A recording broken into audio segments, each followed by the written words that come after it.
తల మీద చెయ్యి వేసి బొట్టు పెట్టినా, తాళి బొట్టు మెడను కట్టి బొట్టు పెట్టినా, తల మీద చెయ్యి వేసి బొట్టు పెట్టినా, తాళి బొట్టు మెడను కట్టి బొట్టు పెట్టినా, సన్ని కళ్ళు తొక్కినా సప్త పదులు మెట్టినా, సన్ని కళ్ళు తొక్కినా సప్త పదులు మెట్టినా, మనసు మనసు కలపడమే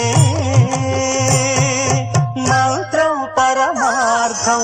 శ్రీరస్తు శుభమస్తు, శ్రీరస్తు శుభమస్తు.